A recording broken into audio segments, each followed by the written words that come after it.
Hi guys, welcome back to DS civil services. My name is Devesh Singh and हमारी जो 25 questions की जो series है हम कंटिन्यू करने वाले हैं उसको। ठीक है, तो आज की हम वीडियो में अगेन 25 क्वेश्चंस कवर करेंगे out of those 700 questions of geography NCERT. ठीक है, ज्योग्राफी की एनसीईआरटी के हमारे जो 700 क्वेश्चन है उसमें से आज हमारा थर्ड लेक्चर है। आई होप आपने प्रीवियस वीडियोस देखे हों और उनसे जो है चीज़ें सीखी हों कि किस तरीके से सवाल किए जाते हैं और स्टैटिक क्वेश्चन जो है किस तरीके से आता है। ठीक है, आई होप आप ऑल्सो जो है नोट्स बना रहे होंगे शीट के ऊपर। एक शीट को वर्टिकली डिवाइड करके दो पार्ट्स में अपने छोटे क्रिस्प नोट्स तैयार कर रहे होंगे। वीडियोस पसंद आ रहे हैं और आपको तो प्लीज़ लाइक करिएगा, वीडियोस को फॉलो करिएगा एंड तक। ठीक है, छः सब्जेक्ट्स हैं जीएस के, सारे सब्जेक्ट्स के लिए मैं आपको 700 सवाल 700 क्वेश्चंस ईच कराऊंगा और मैं इंश्योर करूँगा कि जो ये साल का जो पीसीएस का एग्ज़ाम है आप क्रैक कर पाओ और नेक्स्ट ईयर का भी जो भी बच्चे तैयारी कर रहे हैं उनके लिए उनके जो स्टैटिक पोर्शन है वो स्ट्रांग हो जाए, जो उनके रूट्स है वो स्ट्रांग हो जाए। ठीक है, चलिए आज का सवाल स्टार्ट करते हैं 51 फर्स्ट क्वेश्चन के साथ। Which one of the following is the smallest state of India according to the area.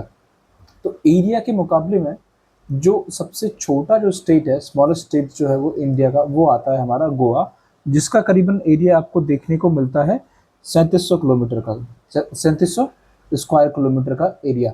तो एरिया के कंपैरिजन में सबसे छोटा जो स्टेट है हमारा इंडिया का वो गोवा है, गोवा देखने को मिलता है। ठीक है, सिंपल सा आंसर है इसका। नेक्स्ट क्वेश्चन देखते हैं।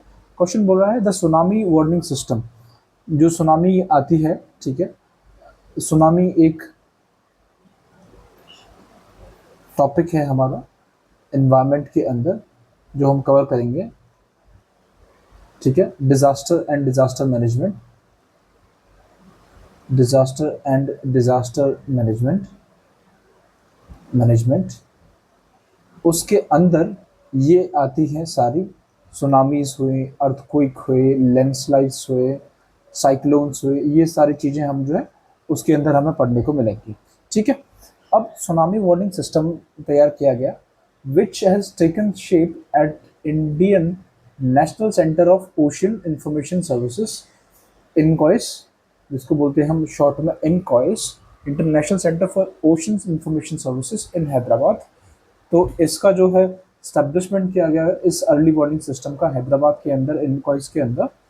Will issue alerts for the killer waves, जो भी किलर वेव्स रहती हैं जो जिनसे सुनामीज आने की संभावना होती है, जिनसे चांसेस होते हैं, उनके लिए अलर्ट्स इशू करेगा। और ये actually it has already started working.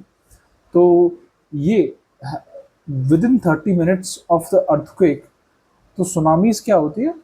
Tsunamis produce होती है जब ओशन के अंदर, जैसे मान लो ये कॉन्टिनेंट है, ये कॉन्टिनेंट है और ये ओशन है, और ओशन के अंदर यहाँ पे मान लो ये कोई प्लेट है और ये प्लेट 1 है, प्लेट 2 है, दोनों कन्वर्ज हुई, यहाँ पे क्या हुआ, अर्थक्वेक डेवलप हुआ। और अर्थक्वेक की वजह से क्या होगा, पहले पानी जो है पीछे जाएगा और फिर एकदम से जो है पानी वो ऊपर आएगा बड़ी बड़ी लहरों में, बड़ी बड़ी लहरों में। ठीक है, तो वो आती हैं सुनामी। तो अर्थक्वेक की वजह से डेवलप होती है ये सुनामी की लहरें। तो with in 30 minutes of earthquake के 30 मिनट के आने के बाद तुरंत जो है सुनामी का वार्निंग अलार्म सिस्टम जो है वो काम करने लग जाता है। ठीक है, सिंपल सा ये था इसके अंदर। ये जो है इसका अर्ली वार्निंग सिस्टम जो है वो स्टार्ट करने वाला लग जाता है और ये इस्टेब्लिश हो चुका था किसके अंदर, ministry of earth and sciences के अंदर, मिनिस्ट्री ऑफ अर्थ साइंसेस के अंदर, अर्थ साइंसेस, उसके अंदर इसका स्टैब्लिशमेंट हुआ था। ठीक है, and also department of science and tech और department of space council of scientific and industrial research. आप इसका इतना याद रखो, department of ministry of earth sciences के लिए। ठीक है, नेक्स्ट क्वेश्चन हम देखते हैं। Which state of India is almost bisected by the tropic of Cancer. कौन सा स्टेट है इंडिया का जो कि ऑलमोस्ट बाइसेक्टेड है, यानी कि कंप्लीटली बाइसेक्टेड नहीं है। तो सिंपल सा देखते हैं ट्रॉपिक ऑफ कैंसर जो है इंडिया के अंदर किन किन स्टेट से होके गुजरता है। हम ऑलरेडी देख चुके हैं ट्रॉपिक ऑफ कैंसर कौन सा लैटिट्यूड होता है, 23.5 डिग्री नदर्न लैटिट्यूड, ये हमारा होता है ट्रॉपिक ऑफ कैंसर। ठीक है, तो इंडिया की लोकेशन देखते हैं ये इस तरीके से। ठीक है, आई गेस यहाँ से ये होगा, ये त्रिपुरा, ये ठीक है मिजोरम, और ऊपर ये मणिपुर, मणिपुर ये मिजोरम, ये त्रिपुरा। ठीक है, अब जो ट्रॉपिक ऑफ कैंसर जो है वो गुजरती है इस तरीके से यहाँ से। ठीक, ये स्टार्टिंग करते हैं हम वेस्ट से ईस्ट की ओर। ठीक है, तो वेस्ट में सबसे पहले पड़ता है ये जो हमारा जो पार्ट है, ये कच्छ रीजन है गुजरात का, तो गुजरात। ठीक है, यहाँ छोटा सा पार्ट पड़ता है राजस्थान का भी, राजस्थान, फिर मध्य प्रदेश, उसके बाद छत्तीसगढ़, उसके बाद झारखंड, और उसके बाद आपका पड़ता है वेस्ट बंगाल। ये वाला जो पार्ट है वो वेस्ट बंगाल, और ये बांग्लादेश है। ठीक है, अब ये त्रिपुरा में भी आता है और साथ में मिजोरम में। टोटल कितने स्टेट्स हो गए? 1 2 3, छत्तीसगढ़ 4 5 6 7 एंड 8 स्टेट्स हो गए। तो ये कह रहा है कि नॉट ऑलमोस्ट बाइसेक्टेड बाय, तो मध्य प्रदेश अच्छा खासा आता है, झारखंड भी अच्छा खासा आता है, गुजरात भी अच्छा खासा आता है, सिर्फ छत्तीसगढ़ ऐसा स्टेट है जो कि छोटा सा पार्ट, जो अगर इसमें राजस्थान होता ऑप्शन में, अगर इसके अंदर राजस्थान होता ऑप्शन में, तो इसके छत्तीसगढ़ के साथ साथ राजस्थान भी होता तो राजस्थान ऑप्शन होता, बट अभी जो है छत्तीसगढ़ ऑप्शन होगा, क्योंकि छत्तीसगढ़ का छोटा सा पोर्शन जो है इसके अंदर आता है। झारखंड तो का काफ़ी सारा ऑलमोस्ट बीच में से रांची के पास से निकलती है, बट छत्तीसगढ़ का छोटा सा पोर्शन जो है इसके अंदर कट होता है। बाकी पूरा एंटायर छत्तीसगढ़ जो है इसके साउथ में ही आता है ट्रॉपिक ऑफ कैंसर के। ठीक है, और याद रखिएगा अगर राजस्थान और छत्तीसगढ़ दोनों ऑप्शन में होंगे तो आप राजस्थान करोगे, क्योंकि राजस्थान का छत्तीसगढ़ से भी कम पोर्शन जो है ट्रॉपिक ऑफ कैंसर जो है कट करता है। ठीक है, सिंपल। नेक्स्ट क्वेश्चन देखते हैं, तो इसका आंसर हो जाएगा हमारा सी, छत्तीसगढ़।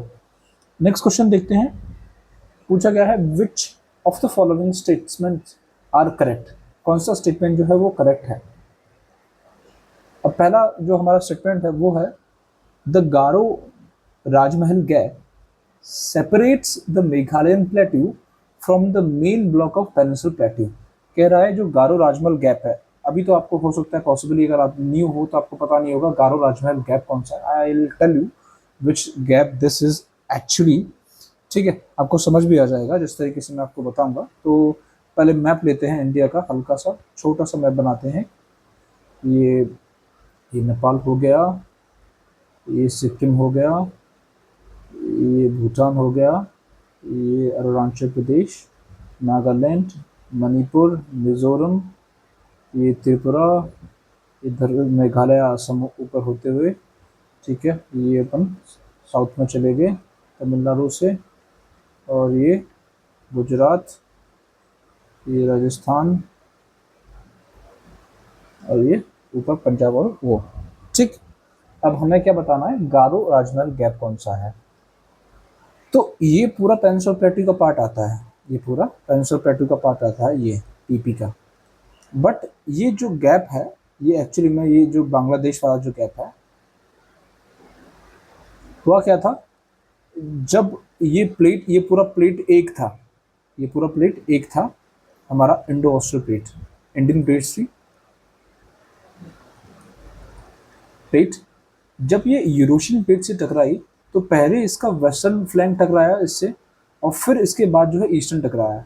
तो जब ये टकराया ईस्टर्न पार्ट, तो ये इससे जो है जो सेपरेट हो गया यहाँ से, ये जो सेपरेट हुआ पोर्शन था ये था, और ये यहाँ पर गड्ढा बन गया। ठीक है, जियो सिंक्लाइन बन गया, एक तरीके से गैप बन गया। अब ये जो गैप था वो धीरे धीरे जो ब्रह्मपुत्र रिवर है, साथ में जो गंगा रिवर है, यहाँ से निकलती है, गंगा यहाँ से आती है। ठीक है, गंगा यहाँ से निकल के आती है और ब्रह्मपुत्र यहाँ से ऐसे करके आती है। दोनों के सेडिमेंट्स ने इसको फिल कर दिया और बांग्लादेश को एक प्लेन एरिया बना दिया। ठीक है, बट एक्चुअली में ये एक गैप था और ये पेनिनसुलर प्लेट्यू का ही पार्ट था। इस गैप को नाम दिया गया गारो राजमहल गैप। गारो यानी कि गारो ट्राइब है, मेघालय की, ठीक है। गारो खासी जयंतिया जो है हिल्स आती हैं, गारो खासी जयंतिया हिल्स आती हैं मेघालय के अंदर, ठीक है। गारो जो है वेस्टर्न मोस्ट है।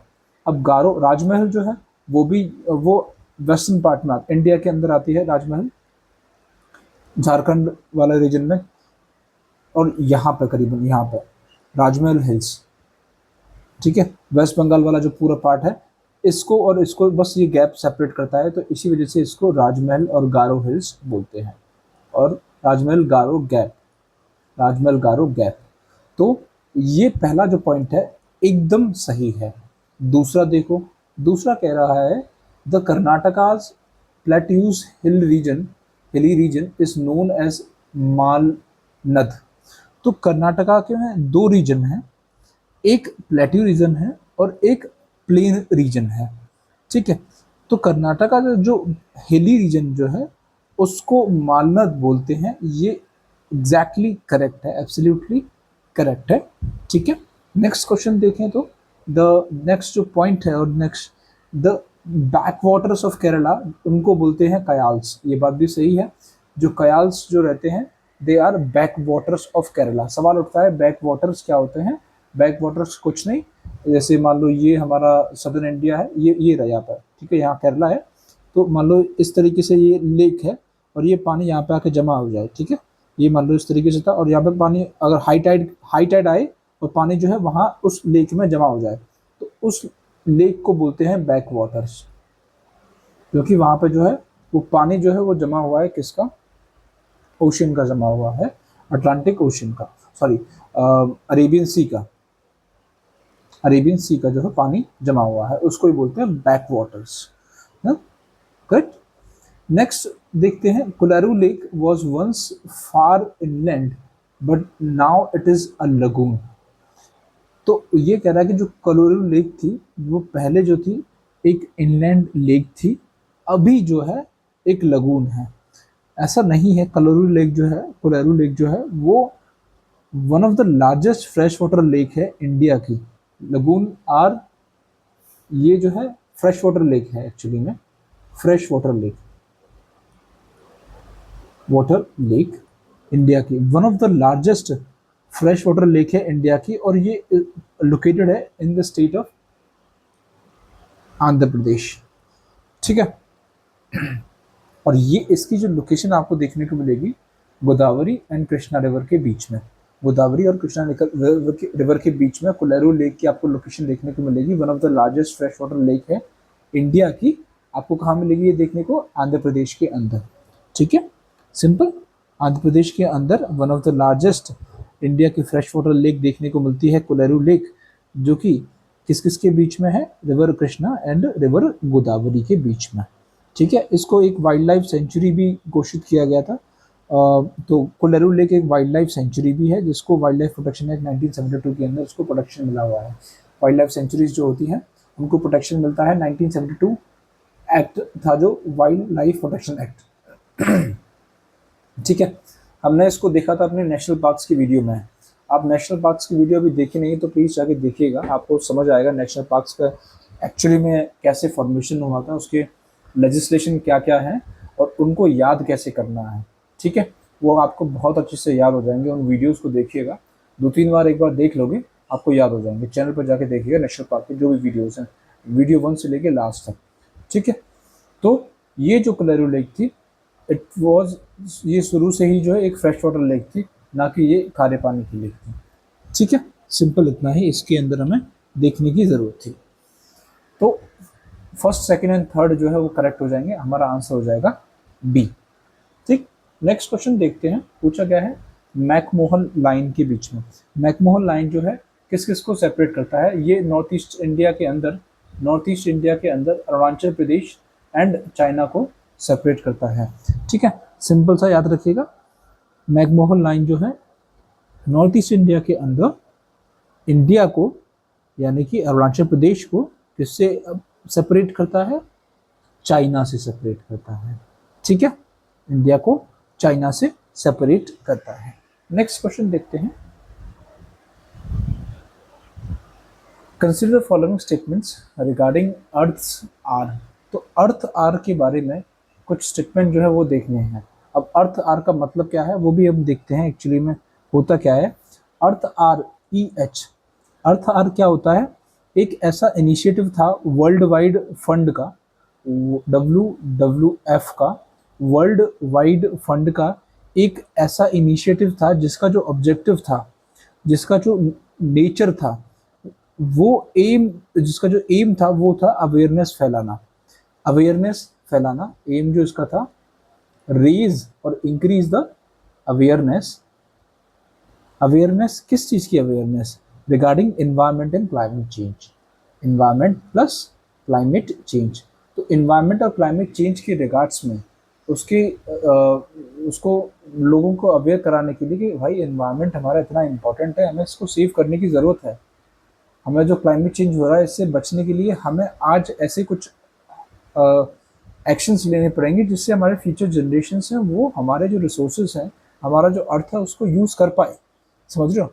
तो उसके लिए ये जो है अर्थ आर का एक इनिशिएटिव आया था। आप आंसर राइटिंग में भी ये जो है लिख सकते हो कि the world WWF world wide fund, the world wide fund had an initiative of Earth R, whose objective was to increase, to raise the awareness regarding the environment and climate change. ठीक है, simple सा। It was started in 2007. It's been long time. 2007 में इसको start किया गया था, but and it is not working so much since then. जो है अब अच्छे से ये काम भी नहीं कर रहा है। ठीक है, अब बड़ा अभी हम जब देखते हैं इसके बारे में कुछ थी, it was an initiative of UNEP। It is more link to the current affairs, but ये मेंस के लिए इंपॉर्टेंट है कि we can start initiatives like Earth R, which was once started by World Wide Fund, not by UNEP, not by UNESCO. ठीक है, so this one is correct. Second, it is a movement in which the participants switch off the lights for 1 hour on a certain day and every year.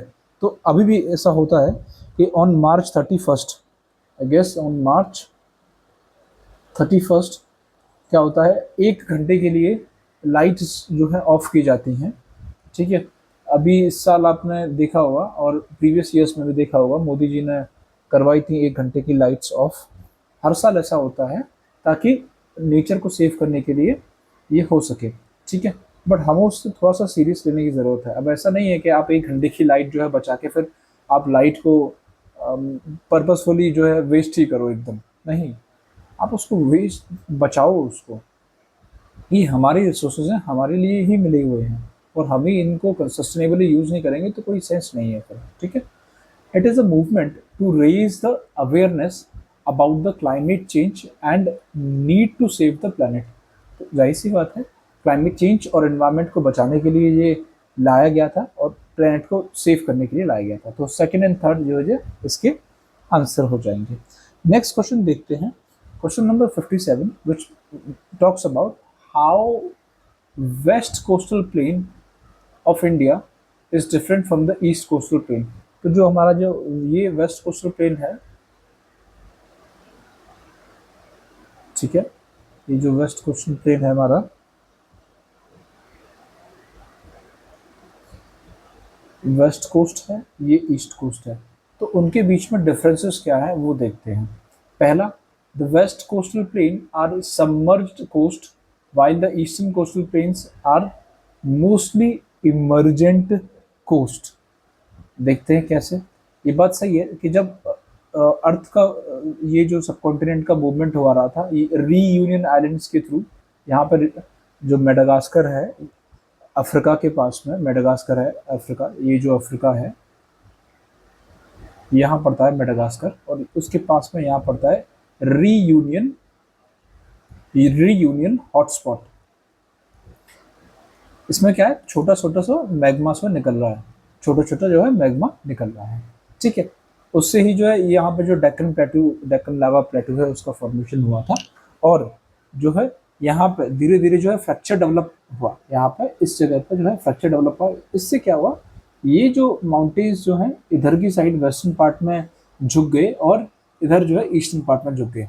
ठीक है, तो western part को आप देखोगे छोटा सा एरिया है और रिवर्स जल्दी आ जाती हैं यहाँ पे, अपने साथ सेडिमेंट ज़्यादा नहीं ला पाते हैं as compare to the eastern past. इसी वजह से हमने लास्ट वीडियो में देखा था कि जो है वेस्टर्न कोस्ट पर जो रिवर्स हैं वो डेल्टाज एज सच ज़्यादा बना नहीं पाती हैं as compare to the eastern coast of India, जो ईस्ट फ्लोइंग रिवर्स हैं। ठीक है, तो ये बात सही है, ये तो सबमर्ज हुआ था और ये इमर्ज हुआ था। इमर्ज यानी कि ऊपर से उठना, ये उठना ऐसे, और ये सबमर्ज फीचर्स। तो यहाँ पे जो है ओशंस की सबमर्ज फीचर्स आपको देखने को मिलेंगे, और यहाँ पे इमर्ज फीचर्स आपको देखने को मिलेंगी। ठीक है, the western plain has more or less a straight coast while the eastern plain has a intended coast. तो ये कह रहा है जो वेस्टर्न प्लेन है वो मोर और लेस जो है एक स्ट्रेट कोस्ट है, जबकि जो ईस्टर्न प्लेन है दे हैव इंटेंडेड कोस्ट। अब थोड़ा सा हम देखते हैं कि एक्चुअली में जो वेस्टर्न प्लेन है उसका जो है इंटेंडेड कोस्ट है, जो कि सपोर्ट करता है पोर्ट को। इंटेंडेड कोस्ट यानी कि मान लो इस तरीके से, फिर इस तरीके से आपको कट रहा है, एस्चुरीज का फॉर्मेशन हो रहा है इस तरीके से, फिर इस तरीके से उसका एक मतलब प्रॉपर इस तरीके से कोस्ट नहीं है। ठीक है, उसके अंदर इस तरीके से उसकी टोपोग्राफी है कि वो सपोर्ट करता है कि सी पोर्ट्स उसके अंदर आराम से बनाए जा सकते हैं, और इसी वजह से आपको जो है यहाँ पर फेवरेबल पोर्ट्स जो हैं वो देखने को मिलते हैं वेस्टर्न कोस्ट ऑफ इंडिया पे एज कम्पेयर टू ईस्ट में। ईस्ट में भी पोर्ट्स हैं बट मोर फेवरेबल कंडीशंस आपको वेस्टर्न कोस्ट पर मिलेंगी। ठीक है, तो ये जो बात कर रहा है कि western plain has more or less a straight coast, ये बात गलत है।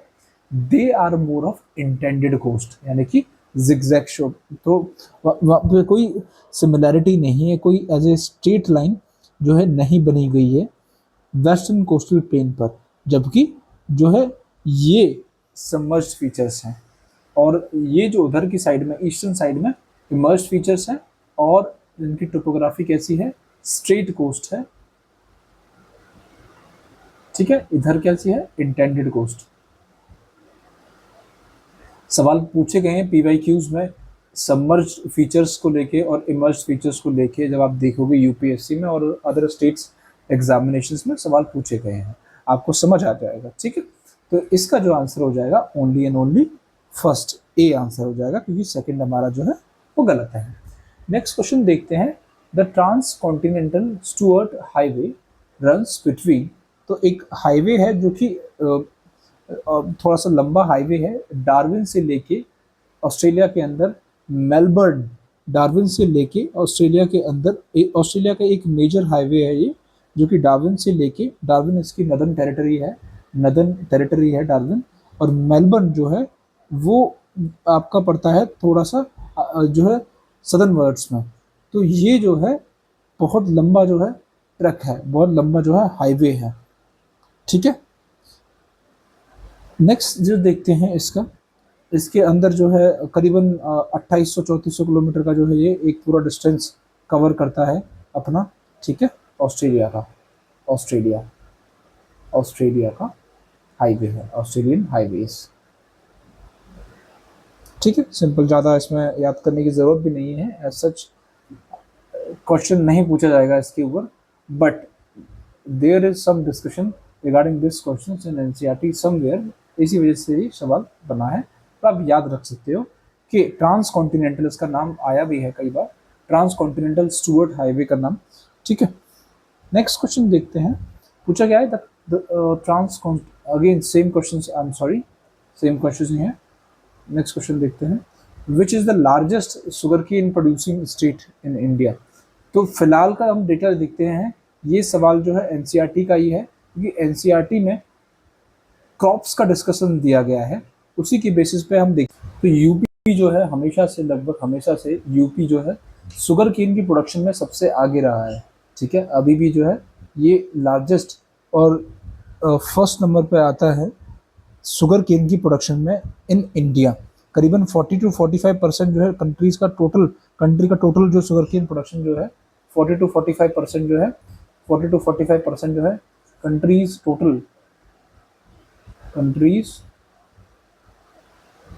Total sugar cane production,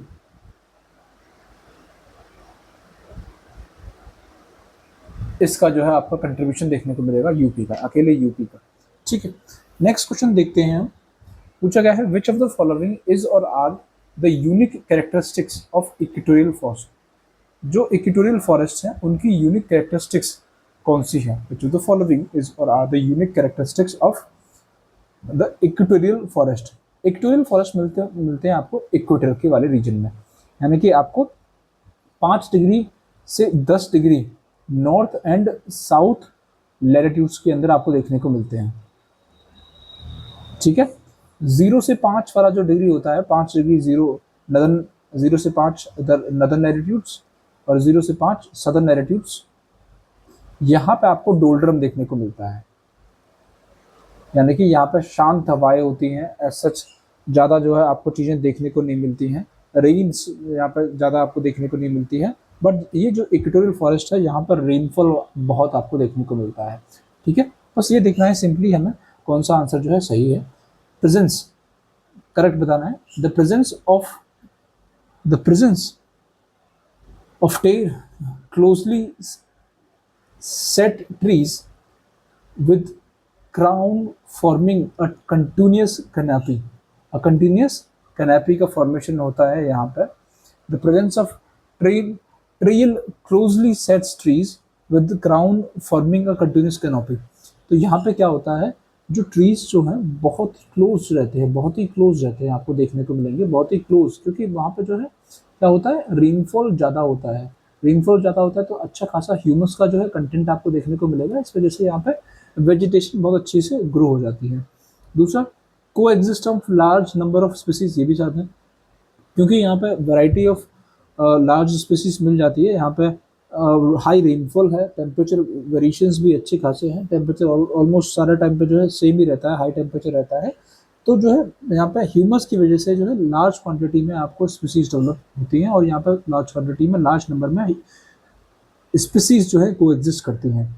presence of numerous varieties of epiphytes, तो अलग अलग वेराइटीज़ की आपको यहाँ पे अलग अलग वेराइटीज़ की एपीफाइट्स जो है, और एपीफाइट्स जो है वो डिफरेंट होते हैं पैरासाइट्स से। जो एपीफाइट्स से they grow on the other plants for physical supports, ये जो है अदर प्लांट्स पे डेवलप होते हैं, ग्रो ऑन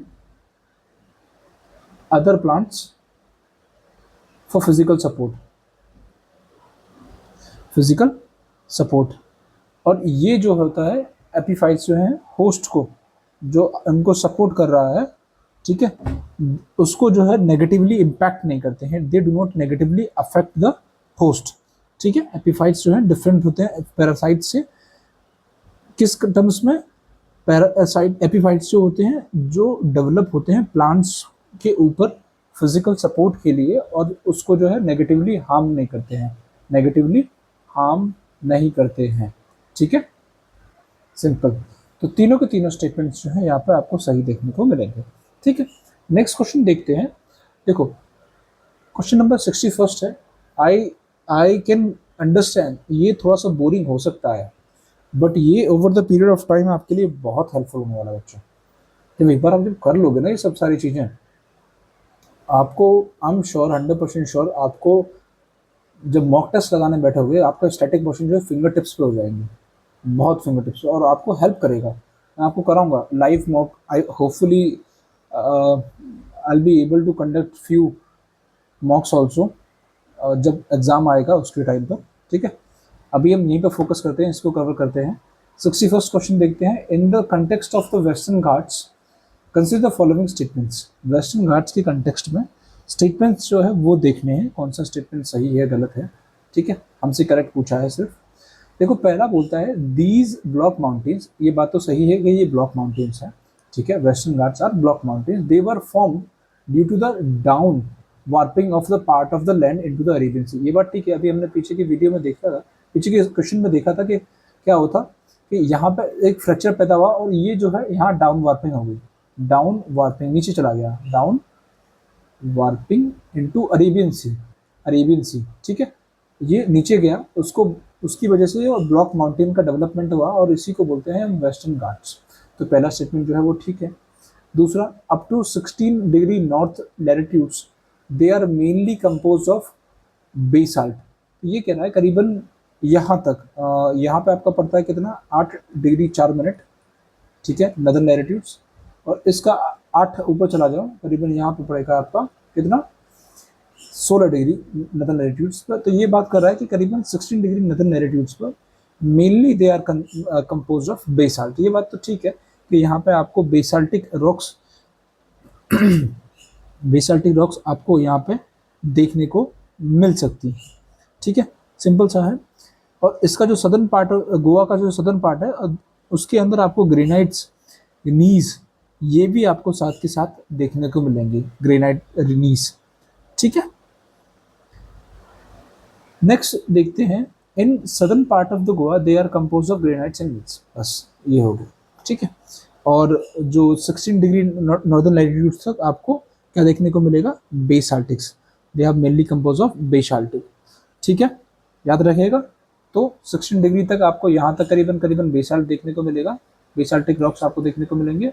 गोवा के सदर्न पार्ट में, in the southern part of Goa they are also compose of granites and gneiss, ठीक है। और जो ये ब्लॉक माउंटेन्स हैं, किसकी वजह से फॉर्मेशन हुआ है, जब फ्रैक्चर हुआ इस जगह पर, यहाँ पर जब फ्रैक्चर हुआ उसकी वजह से क्या हुआ, डाउन वार्पिंग हुई वेस्टर्न फ्लैंक की, पेनिनसुलर प्लेट्यू के वेस्टर्न फ्लैंक की डाउन वार्पिंग हुई इनटू द अरेबियन सी, जिसकी वजह से ब्लॉक माउंटेन्स का फॉर्मेशन हुआ। कहाँ पर, वेस्टर्न पार्ट में, ठीक है, सिंपल, जो कि आज में वेस्टर्न घाट्स जिसको हम नाम से जानते हैं, वो वेस्टर्न फ्लैंक था जो कि सबमर्ज हुआ था किसके अंदर, अरेबियन सी के अंदर, ठीक है।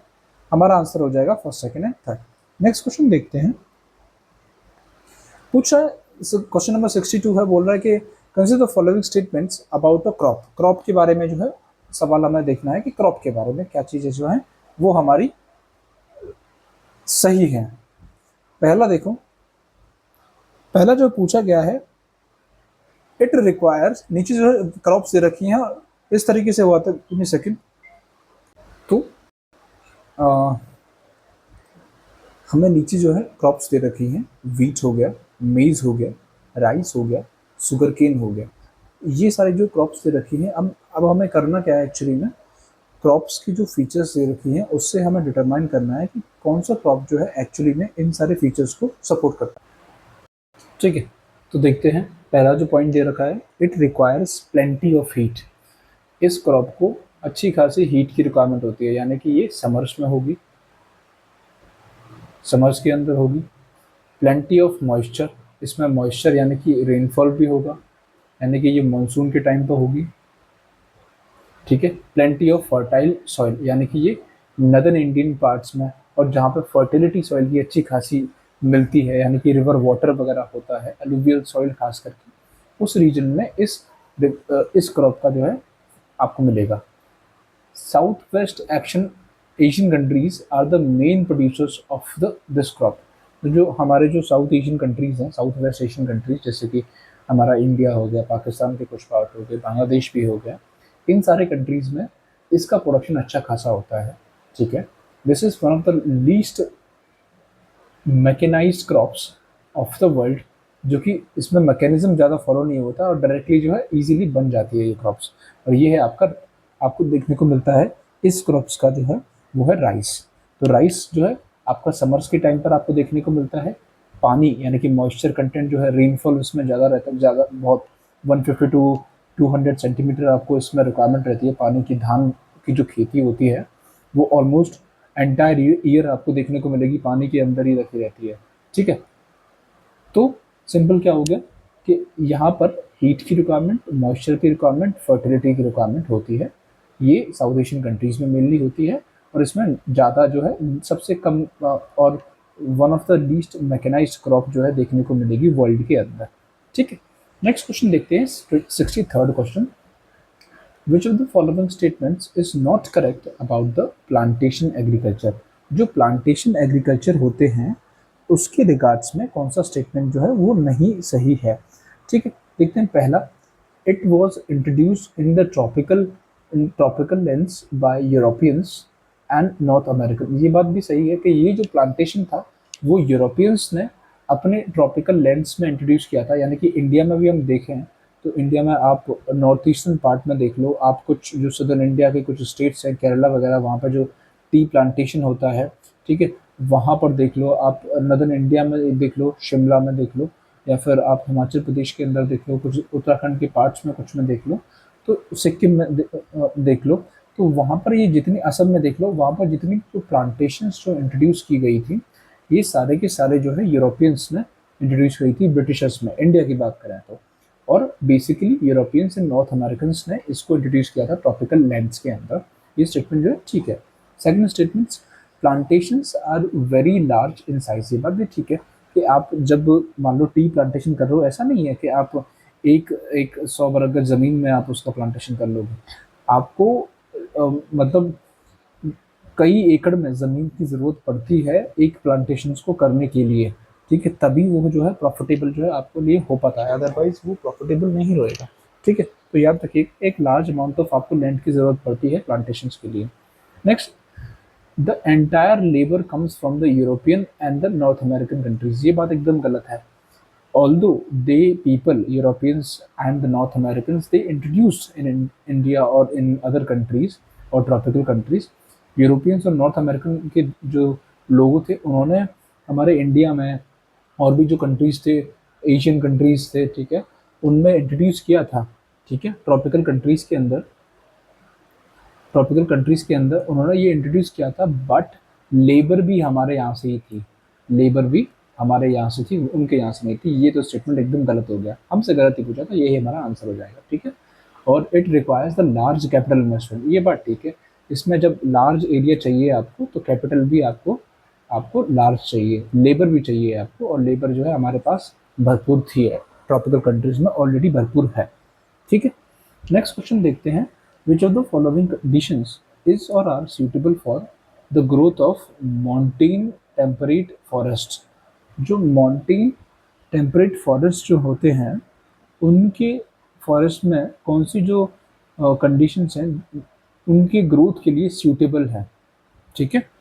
पहला, it requires rainfall of more than 150 centimetre. तो ये कह रहा है कि इसको बरसात की, अच्छी खासी बरसात की रिक्वायरमेंट होती है।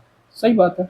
जब आपका जो टेम्परेट फॉरेस्ट होते हैं, ये वाले जो माउंटेन फॉरेस्ट जो होते हैं, इनको अच्छी खासी आपको रेनफॉल की रिक्वायरमेंट होती है, ठीक है। क्योंकि ये वेट टेम्परेट फॉरेस्ट होते हैं, वेट टेम्परेट फॉरेस्ट होते हैं, और इनको टेम्परेचर की रिक्वायरमेंट जो ठंडक की ज़रूरत होती है, करीबन 18 डिग्री सेल्सियस की इनको रिक्वायरमेंट होती है, फ्रीजिंग पॉइंट इन विंटर्स। और कभी कभार तो इनके पास में विंटर्स के टाइम पर जो है आपको फ्रीजिंग पॉइंट देखने को मिलेगा, ठीक है। Next, it requires an altitude of 2800 से 4000 मीटर, करीबन 2.8 किलोमीटर से 4000 मीटर तक इसकी जो है रिक्वायरमेंट होती है। एग्जैक्टली ऐसा नहीं है, इनकी हाइट जो है आपको 15 से 18 मीटर भी आपको देखने को मिल जाएगी यहाँ पर। इनकी जो पेड़ की जो हाइट है, तो करीबन इसको ज़्यादा हाइट की ज़रूरत नहीं होती है, 150 सेंटीमीटर से इसको रेनफॉल की रिक्वायरमेंट होती है 150 सेंटीमीटर, ठीक है। इसको जो हाइट्स जो है वो रहती है 1500 मीटर।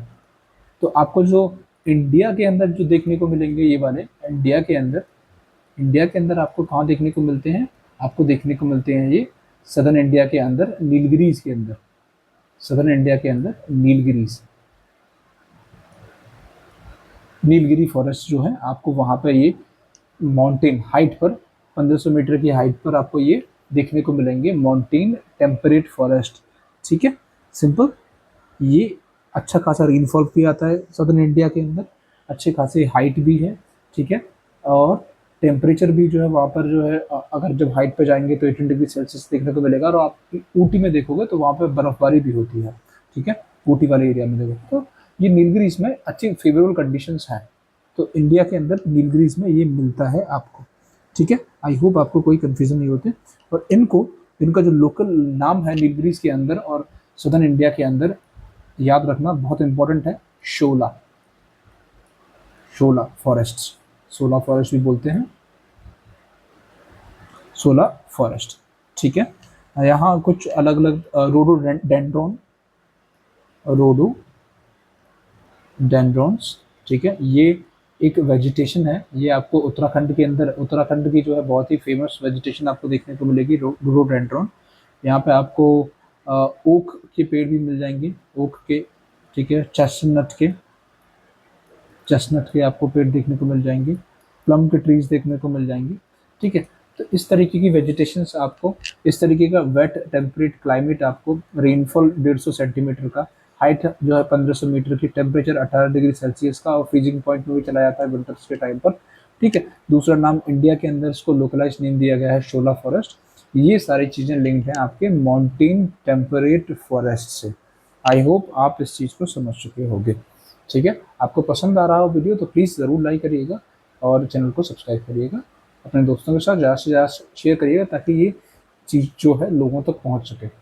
नेक्स्ट क्वेश्चन देखते हैं, 65th क्वेश्चन जो है, कंसिडर द फॉलोइंग स्टेटमेंट्स, और इसमें हमें जो है करेक्ट स्टेटमेंट आपको बता के देना है, ठीक है। पहला जो स्टेटमेंट है वो कहता है, an area is said to be over populated when the population is more than its resource base. An area is said to be overpopulated when the population is more than its source space। सही बात है। अगर किसी area के अंदर आप मान लो यहाँ पे 10 लोगों को, इस एरिया के ऊपर 10 लोगों को रहने की क्षमता है, आप कितने रख दे रहे हो वहाँ पर? 100 लोग रख दे रहे हो या फिर 1000 लोग रख दे रहे हो, ठीक है। 100 लोग मान लो, 1000 ज़्यादा हो गया। तो तो क्या होगा? ओवर पॉपुलेशन हो जाएगी, ओवर पॉपुलेशन हो जाएगी, ठीक है, ये बात ठीक है।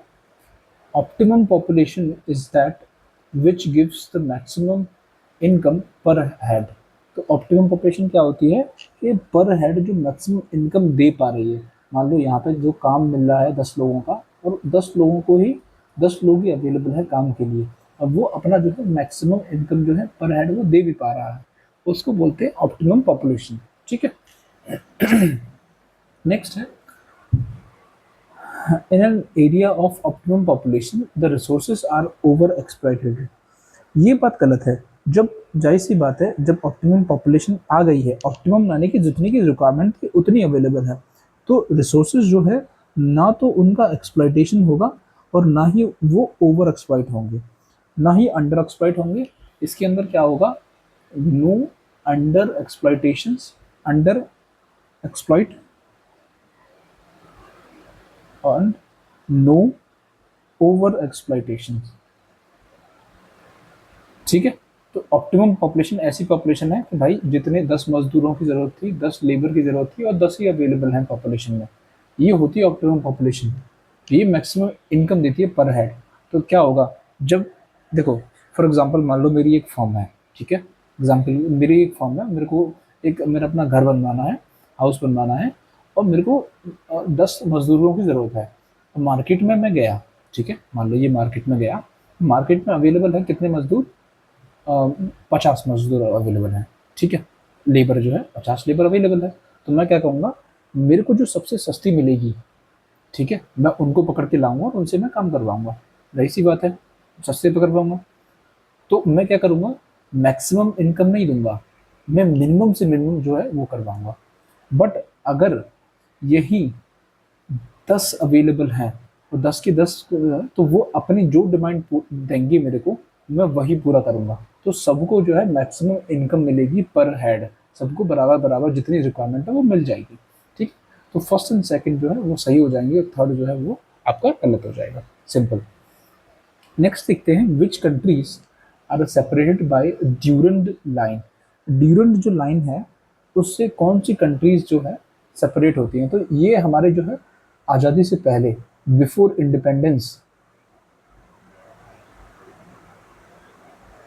खींची गई थी किस किस के बीच में? इंडिया एंड अफगानिस्तान के बीच में, ठीक है। अभी प्रेजेंटली ये जो है हमारा पीओके का जो एरिया है वो किसके अंदर आता है?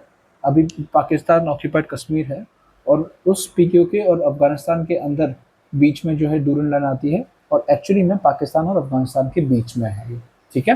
तो ये जो हमारा एरिया है, ये जो आपको देखने को मिलता है, ठीक है, ये जो एरिया है ये पाकिस्तान ऑक्यूपाइड कश्मीर है, ये पाकिस्तान ऑक्यूपाइड कश्मीर है, ये आपको अक्षय चिन्ह देखने को मिलेगा, ठीक है। तो यहाँ पे जो है बॉर्डर आता है अफगानिस्तान का, और उसी को वही जो है डूरन लाइन है। अगर ये हमारे पास आ गए, यहाँ पे बहुत सारे ग्लेशियर्स हैं, करीबन 200 प्लस ग्लेशियर्स हैं पूरे के पूरे इस पीओके वाले रीजन के अंदर, जो कि फ्रेश वाटर के सोर्स हैं, source of fresh water. Let's see कब हमारा जो है पीओके हमें मिलता है।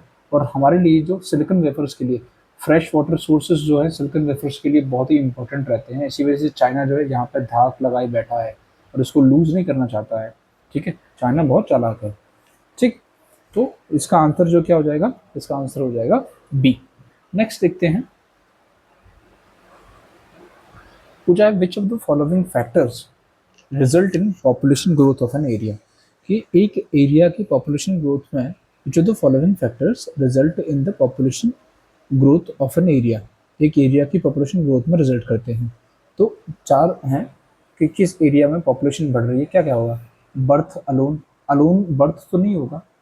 अगर क्या होगा, अगर वहाँ पे अगर बीमारियाँ हैं तो क्या हो जाएगा, जितनी भी बर्थ हो रही है वो सब लोग मर ही जाएंगे। तो अलोन बर्थ तो नहीं होगा। डेथ अलोन ये भी नहीं हो सकता।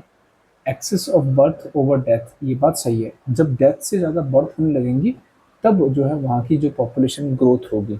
तो बर्थ से ज़्यादा जब डेथ से ज़्यादा जब बर्थ होंगी तब जो है पॉपुलेशन की ग्रोथ होगी। और इन इमिग्रेशन जो है वो होने लगेगा। माइग्रेशन की जगह क्या होने लगे, इमिग्रेशन होने लगे, लोगों का आगमन बढ़े। उससे क्या होगा, उस एरिया की जो पॉपुलेशन ग्रोथ जो है वो बढ़ जाएगी। ठीक है, तो आंसर जो है कौन सा ठीक हो जाएगा, थर्ड एंड फोर्थ। ठीक, नेक्स्ट क्वेश्चन देखते हैं। Consider the following statement, consider the following statements made about the sedimentary rocks. तो रॉक्स के तीन टाइप होते हैं mainly, igneous rocks, metamorphic rocks and sedimentary rocks. ये तीन टाइप्स होते हैं। अब इसमें से हमारे पास सवाल आया किसका, सेडिमेंट्री रॉक्स का, जिसके अंदर लेयर्स रहती हैं। हम देखते हैं क्या क्या जो है पॉइंट दे रखे हैं और उससे हम आंसर्स डिटरमाइन करने की कोशिश करते हैं। और आप इसके नोट्स ज़रूर बनाइएगा। सेडिमेंट्री रॉक छोटा सा लिख लीजिएगा शीट पर इस तरीके से, सेडिमेंट्री रॉक्स। वहाँ पर ये जो मैं चार पॉइंट बताऊँगा इनमें से जो जो सही चीज़ें होंगी, जो भी गलत चीज़ें होंगी, वो सब समझ के लिख लीजिएगा। ठीक है, sedimentary rocks they are formed at the earth surface by the hydrological system. ये बात ठीक है कि अर्थ के सरफेस पर जो है फॉर्म होती हैं बाय द हाइड्रोलॉजिकल सिस्टम्स, यानी कि लेयरिंग फॉर्म्स रहती हैं इसके अंदर। लेयर, एक लेयर बनी, ठीक है, अब इसके ऊपर एक और लेयर बनी, अलग चीज़ की लेयर बन गई, फिर और लेयर बन गई। ठीक है, इस तरीके से जो है अर्थ सरफेस पर ये बनती रहती है। दूसरा देखो, the formation of sedimentary rocks involves the weathering of pre existing rocks. ये बात भी ठीक है। मान लो यहाँ पे कोई इग्नस रॉक्स है और उसका वेदरिंग हो रहा है। वेदरिंग आप समझते हैं ना, मैंने आपको लास्ट वीडियो में बताया था वेदरिंग क्या होता है। ये इन सीटू फिनोमेना होता है। इन सीटू फिनोमेना होता है जो कि रॉक्स के अंदर केमिकल चेंजेस लाता है प्लस फिजिकल चेंजेस लाता है, दोनों। ठीक है, उससे दिन क्या होता है कि रॉक्स को तोड़ तोड़ के वहीं पर जो है वो गिरा देता है। जब तोड़ तोड़ के वहीं पे गिरा देगा तो क्या होगा, इस तरीके से जमा हो जाएगा और वो over the period of time जो है लेयर पे लेयर बनती चली जाएंगी। ठीक है, तो formation of sedimentary rocks involves weathering of pre existing rocks, ये भी ठीक है।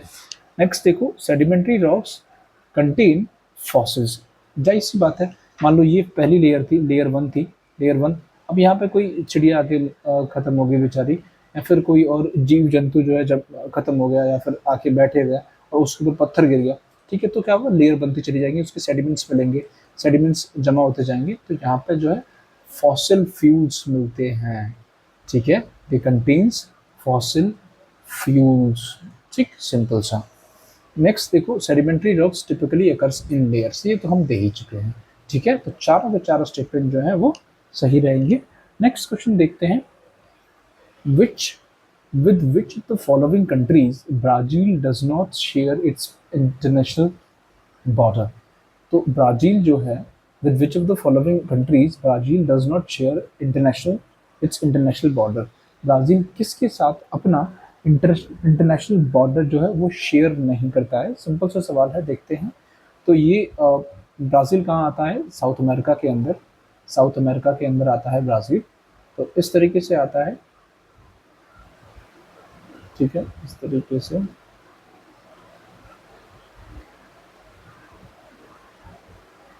ये फ्लोरिडा है यूएस का। ठीक है, ये नॉर्थ अमेरिका है, ये साउथ अमेरिका है, और यहाँ पे आता है ब्राज़ील, यहाँ पे आता है ब्राज़ील, और यहाँ पे है अमेज़न फॉरेस्ट्स, अमेज़न फॉरेस्ट, ये ब्राज़ील। ठीक है, इक्वेडोर, इक्वेडोर आपको जो है जो नदन पार्ट्स के अंदर देखने को मिलेगा, इक्वेडोर, ECUA DUR, इक्वेडोर, और चिले, चिले, ये चिले जो है आपको, चिले यहाँ देखने को मिलेगा। तो ये दोनों से ही, ये जो ब्राज़ील है, इक्वेडोर और चिले, दोनों से ही जो है अपना बॉर्डर शेयर, कोई भी, there is no border sharing between these. ठीक है, सिंपल सा है। ठीक, अब एक चीज़ और देख लेते हैं इसके साथ साथ, ये किन किन कंट्रीज़ के साथ जो है वो बॉर्डर शेयर करता है। तो हम यहाँ से स्टार्ट करेंगे, यहाँ से। ठीक है, ये यहाँ पे पड़ता है फ्रेंच गुआना, फ्रेंच गुआना और गिनिया, फ्रेंच गिनिया। उसके बाद केयन, केयन, CAYENNE,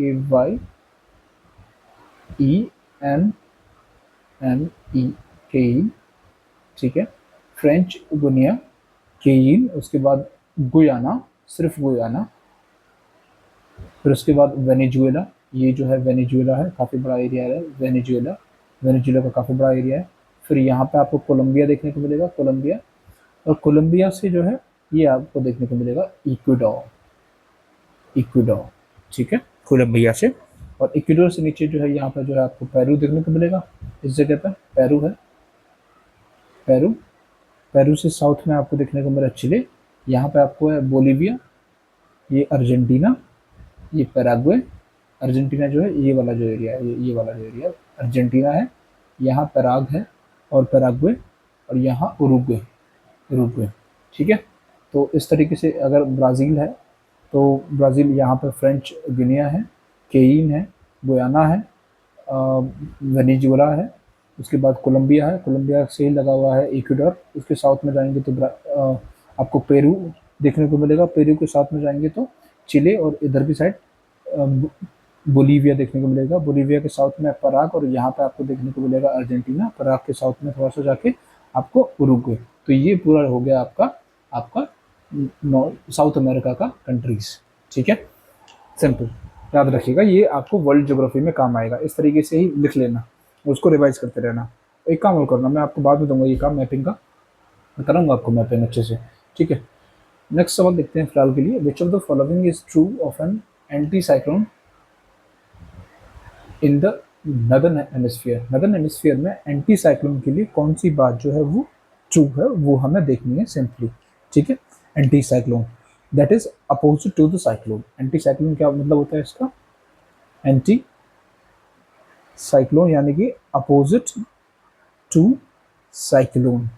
ये एक वेदर फिनोमेना है जो कि आपको यूएस के अंदर, और खासकर यूएस के काफ़ी सारे स्टेट्स के अंदर आपको बहुत ज़्यादा डिस्ट्रक्शंस जो है कॉज करता है।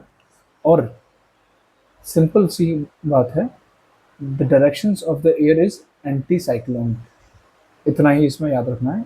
Out of these four, the high pressure area नहीं होता है इसके अंदर, surrounded by the low pressure area, ऐसा नहीं होता है। Circular movement of the air from the centre to peripherals, ऐसा भी नहीं होता है। They are mainly formed over the continents, ये नहीं है। तो हमें ट्रू बनाना था इसके अंदर।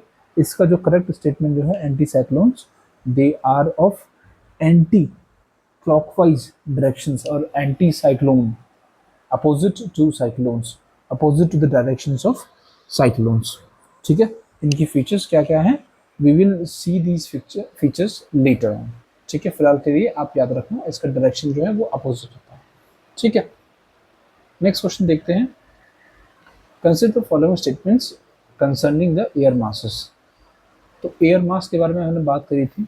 ठीक है, जो नदर्न अटलांटिक ड्रिफ्ट जो है कल हमने देखा था, I guess northern Atlantic drift, जो कि कहाँ पे आता है आपका नदर्न अटलांटिक ओशन में। ठीक है, और वो किसको इम्पैक्ट करता है, किसकी साइड जा रहा है, वो जाता है वेस्टर्न यूरोप की साइड। और उससे क्या होता है, उससे जो है ये वार्म एयर मास डेवलप होता है, वार्म एयर मास, और वहाँ पर जो है पोलर कोल्ड कोल्ड मास, पोलर कोल्ड मास, कोल्ड एयर मास। इससे क्या होता है, यहाँ पे जो वेस्टर्न पार्ट में जो है रेनफॉल होता है जब दोनों जो है ये कोलाइड करते हैं। ठीक है, वही एयर मास जो है यहाँ पे जो है हमसे पूछा जा रहा है कि क्या होता है। They originate from a well defined source regions and acquire their basic properties from these regions. देखो ये नॉर्थ अटलांटिक ड्रिफ्ट जो है एक वेल डिफाइंड सोर्स है। ठीक है, पूरा जो है वार्म है।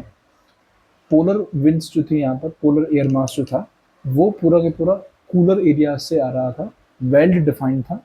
पहली चीज, उनकी बेसिक प्रॉपर्टी जैसे कि काम काम एरिया थे, बेसिक प्रॉपर्टीज काम रीजन से उठ के जो है वो आते हैं। ठीक है, तो पहला स्टेटमेंट ठीक है। दूसरा देखो, the properties of the air masses remain the same even if they move from one region to another. अगर ये पोलर एयर मास यहाँ से पोल से दूसरी साइड में थोड़ा सा आ जाएगा, ठीक है, सब ट्रॉपिक्स की साइड भी आएगा, तो इसकी जो प्रॉपर्टीज जो है वो सेम रहेंगी। किसी भी रीजन से अगर आता है तो उसकी प्रॉपर्टीज जो है वो सेम रहेंगी। ठीक है, ऐसा ये कह रहा है सेकंड स्टेटमेंट। बट ऐसा पॉसिबल नहीं है। Properties of air masses they can changes as they move from one region to another. जाहिर सी बात है, जब वो tropics polar polar cooler region से अब वो वार्मर रीजन्स में आएगा तो उसकी प्रॉपर्टीज में तो बदलाव आएगा ही। चेंज इन प्रॉपर्टीज आपको देखने को मिलता है। ठीक है, तो ये स्टेटमेंट जो है वो गलत है। तो चेंज इन प्रॉपर्टीज आपको देखने को मिलता है ऑब्वियसली जब कोई भी एयर मास एक रीजन से दूसरे रीजन में जो है मूव करता है, तो इसका आंसर जो है वो फर्स्ट हो जाएगा। नेक्स्ट देखते हैं। नेक्स्ट हमसे पूछा गया है क्वेश्चन नंबर 72, बात कर रहा है the first news print. The first news print manufacturing mill was set up at. जो पहली न्यूज प्रिंट की जो मैन्युफैक्चरिंग मिल थी, इट वॉज सेटअप एट, कहाँ पर जो है सेटअप न्यूज प्रिंट की जो है मैन्युफैक्चरिंग मिल जो है वो कहाँ पर सेटअप की गई थी। सिंपल सा सवाल है। जो सबसे पहले जो प्रोडक्शन था न्यूज़पेपर प्रिंट का वो इंडिया के अंदर कमेंस हुआ था नेशनल न्यूज़ प्रिंट और पेपर मिल नेपा में इसको बोलते हैं नेपा। और ये बात है 1955 की। और ये स्टार्ट हुआ था आपका मध्य प्रदेश के अंदर हुआ था, नेपा नगर के अंदर, Nepanagar Hoshangabad, Nepanagar Hoshangabad district of MP.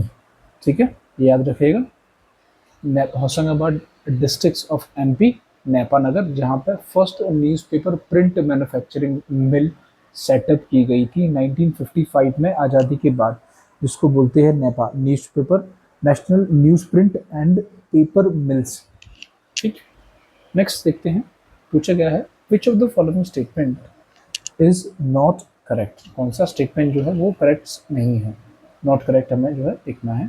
पहला जो दिया गया है, Rourkela steel plant, the first integrated steel plant in the public sector of India was set up with the Soviet Union collaboration. कह रहा है जो रौरकेला का जो स्टील प्लांट था, ये स्टील प्लांट जो है वो पहला जो है स्टील प्लांट था जो कि रशियन जो है हेल्प से जो सेटअप किया गया था। ये गलत है। रौरकेला एक्चुअली देखें, जब हम रौरकेला आता है, आपका रौरकेला स्टील प्लांट जो आता है सुंदरगढ़ डिस्ट्रिक्ट में आता है, उड़ीसा के अंदर आपको रौरकेला का जो स्टील प्लांट जो है आपको सुंदरगढ़ डिस्ट्रिक्ट के अंदर देखने को मिलेगा, northern part of Orissa, northern Orissa के अंदर। वहाँ पर जो है उड़ीसा का डिस्ट्रिक्ट है सुंदरगढ़, वहाँ पर रौरकेला स्टील प्लांट देखने को मिलेगा, जो कि सेटअप हुआ था by the then western German firm, Germany की फर्म थी। तो ये जर्मनी के सपोर्ट से हुआ था, जर्मनी के सपोर्ट से, ना कि रशिया। ठीक है, जर्मनी की सपोर्ट से सेटअप हुआ था। तो पहला जो हमसे नॉट करेक्ट पूछा है, पहला ये जो है हमारा आंसर हो जाएगा। बट और भी जो तीन है वो देखते हैं। Salem steel plant is a premier producer of stainless steel in India. Salem पड़ता है आपका तमिलनाडु के अंदर, मिड तमिलनाडु में। ठीक है, मिड मदुरई के थोड़ा सा पास में पड़ता है सेलम। सेलम स्टील प्लांट एक प्रीमियर प्रोड्यूसर है किसका, स्टेनलेस स्टील का, तमिल इंडिया के अंदर। दूसरा देखो महाराष्ट्र का, Maharashtra electro smelt limited is a subsidiary. तो ये हम किस चीज़ की बात कर रहे हैं, ये हमारे जो जो इंडस्ट्रीज हैं उनके बारे में जो क्वेश्चन पूछा गया है, और ये एनसीईआरटीज में है ये चीज़ें, ठीक है। तो महाराष्ट्र का जो इलेक्ट्रो स्मेल्ट लिमिटेड जो है, is a subsidiary of Steel Authority of India, SAIL का। तो जो महाराष्ट्र का जो इलेक्ट्रो स्मेल्ट लिमिटेड जो है वो सेल का सब्सिडियरी है।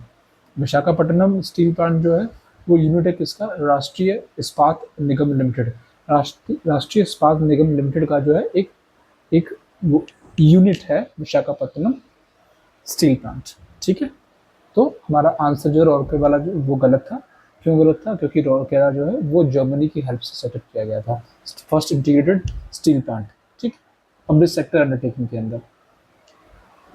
नेक्स्ट क्वेश्चन देखते हैं, in which regions of India of the oceans, in which regions of the oceans the density tends to be lower.